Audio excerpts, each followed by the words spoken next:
Welcome back to lab 2.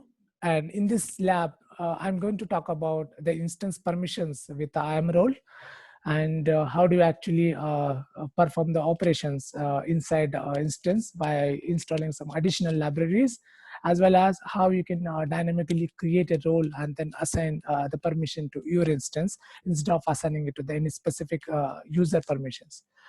So let's go back to the instances. So I'm creating the same Linux instance. So in this instance, I'm going to talk about S3. So how you are going to access the S3 instances, how you are going to perform the different operations on the S3. So for that same, I'm using the Ubuntu instance, and I'm using the FreeTire 82 micro instance. And so here, so we can create a role while creating the instance, and we can assign the permission to the instance. So let's take an example. I want to create some files on S3. So for creating the files on S3, I need a permissions. This permission could be a three types. One of the permission is that so I can create a secret key and access token, and this security key and access token I can configure it on the mission, and I can perform the operations. Second way is that so I can directly create a permission role, and this role I can assign it to my instance, so that whatever the operations you are performing on your instance, those can be directly authenticated, so you don't require to do it. And third option is from the browser, you can go ahead and then create and perform the operations. So here I'm not choosing any operations, any role here, and click add, click next. And here I'm adding the tag for the identification purpose. This is my type is for demo IAM roles, and configure security group. I'm using the same group which I have created earlier. So the group is for the instance. This is the group which I have created earlier, and review and launch the instance. I'm using the same demo key.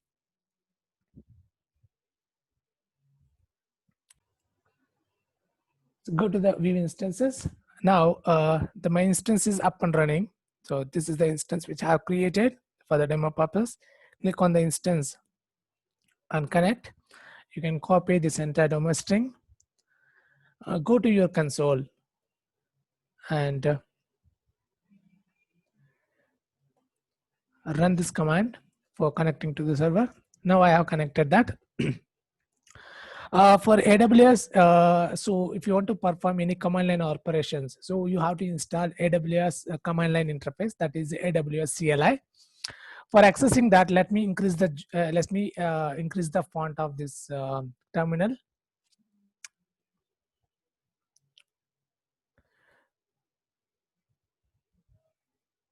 So here, so I'm in the AWS console instance. So if I perform AWS, so if I type AWS, so here you can find that, okay, AWS is not found. So we have to install that CLI tool in order to perform any operations here. You can copy this enter command. And before that, you can need to update the package manager. So I can say update.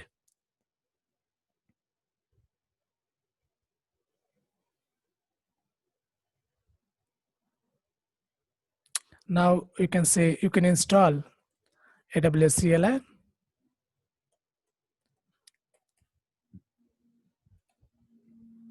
So after installing that, so now what I want is, so inside my S3, click on the services and click on the S3. So here is my S3 instance.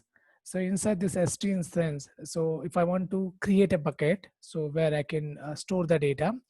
So as of now, I have only one bucket. If I want to create another bucket, so for doing that, I can go to the console, and if I say AWS S3 and MB for make bucket and S3, and I'm using the bucket name is Prabhakar sample bucket. So if I use Prabhakar sample bucket, so if you see that, okay, there is invalid argument. Invalid argument is because of S3. So here it is saying that, okay, unable to find the local credentials. So what I can do is So I can assign a permissions as well as I can define the configuration here. I can type AWS and I can use the configure. If I use the AWS configure, okay, so it will prompt me that enter access key and the secret key. So, and I have created some dummy access key and secret key here. So after the demo, I'm going to delete that. So that's why I'm showing here. So this is the my access key which I have created, and paste that access key here, and it will prompt you to enter the secret key. I can copy this entire access key and store that. And the region, I can use the any region. So if you don't know that okay, which region you have to use it, you can go to the your terminal and click on any of the region here. So you can see the multiple regions in the right side. So I'm using the US East one. So US East one is my region, and the output format by default is a JSON, but still you can also specify the output format is JSON. Okay. So now I'm running the command for making the bucket inside my S3, and the bucket name is the Prabhakar sample bucket. And see, now my bucket is successfully created. So inside S3, so if you go here and then refresh the changes, you can find that okay, there is a bucket which is already created. And also you can list down that okay, what are the buckets are available inside your S3. So I can go here, and instead of creating a bucket, I can use the ls, list all the buckets. So these are the buckets are which are created on that.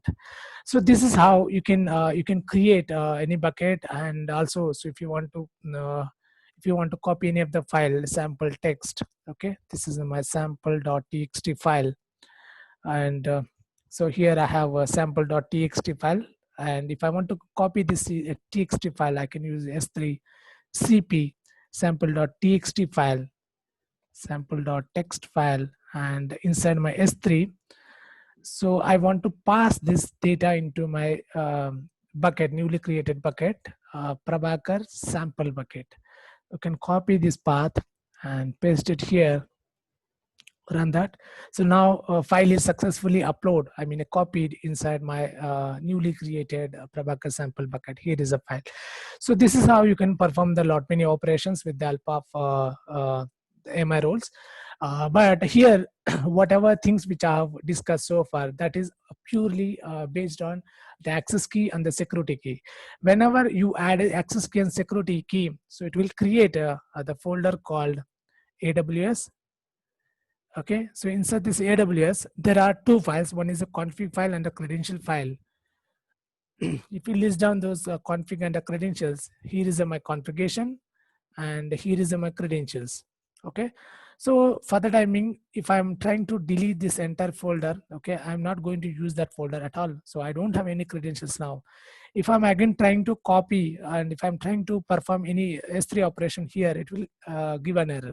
Okay, so now instead of actually providing any generic access key and the credentials key, access key and the secret key on my machine itself, so I can assign a permission to my machine itself.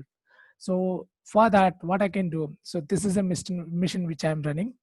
You can click on the actions and go to the settings, and inside the settings there is a attach or replace IAMA role. So I can click on that. So here create a new IAMA role. So for creating the role, create a role, and I want to create a role for the AWS EC2. And next permissions. So which kind of operations you want to perform from the Linux instance which was created. I want to perform S3 operations. So for that, I can assign multiple permissions here. So for that, I'm choosing the S3 full operations here. Go to next. And so these tags are optional. So click on this, and I'm using S3 full and create a role. Now I have created a role called S3 full, and this role I can assign inside of my mission. Okay, so click on this and go to S3 full.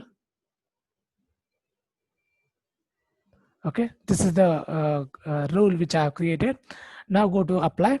Now I have attached a role called S3 full operations. So after assigning this role, I don't require to again specify my credentials and region, config, and other parameters. What I can simply do that, okay, you can go here and then run the command. So whatever the operations you are performing from this instance, those are dynamically validated with the help of IAM role. So this is how you can go ahead and then create a multiple roles and assign the roles as per your requirement. So if you go back again and remove the role, so that after removing the role, you can't perform any operations after removing or after detaching the any of the role. So go here and role and put it as a no role and apply it, detach it. So after detaching that, so if you go back and then perform any operations, it will not perform. So it will throw the exception as an authorization exception. So thank you so much for watching this video, and I hope you understand how you can attach or detach the IAM roles inside your AWS instances.